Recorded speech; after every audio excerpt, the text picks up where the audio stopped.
Hello, I'm Shawn J with Advanced Auto Parts in New Lexington, Ohio, and this is my entry into the Show What You Know contest. The vehicle that I have selected for project vehicle is this 1982 Porsche 924. The vehicle is pretty unique in the fact that it has a lot of firsts for Porsche. It was Porsche's very first front-engine, rear transmission car. It was also their first water-cooled engine. Now, Porsche actually commissioned Volkswagen and Audi to build the vehicle for them. Doing that, they cut a lot of costs and actually kind of saved them back in the 70s. When it first came out, it was considered the poor man's Porsche because everybody could afford one. I've opted to ditch the 90 horsepower Volkswagen engine that it came with from the factory. I'm going to keep the original driveline though, and the original brakes. The engine I'm going to put into it is a Nissan FJ20 engine out of about an 81 to 83 Nissan Skyline DR30 model. The engine was only sold in Japan, so parts are a little hard to get for it, but I'm the best parts guy in the business, so that's no problem. I've opted to go through everything that I can and rebuild, replace, and refresh many parts. One thing I'm going to show you that I'm doing right now is how to rebuild a Volkswagen CV joint.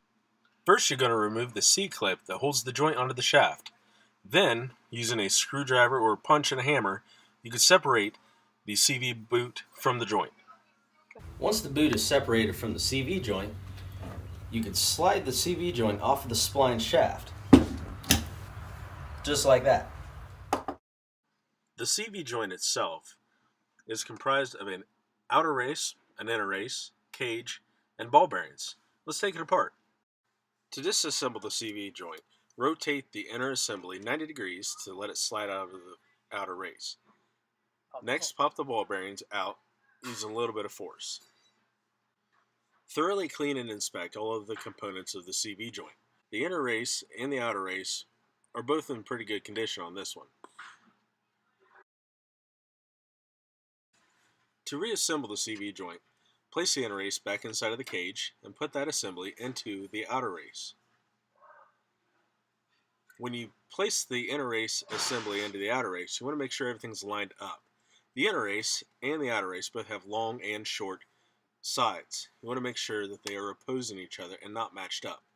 Then press the ball bearings gently into the holes and slide it down into the slots. Pack the CV joint with 4 ounces of fresh CV joint grease and reinstall on the shaft. Thank you very much for watching. Hope you learned a little bit. Hope it was helpful. And that is just a little bit of what I know.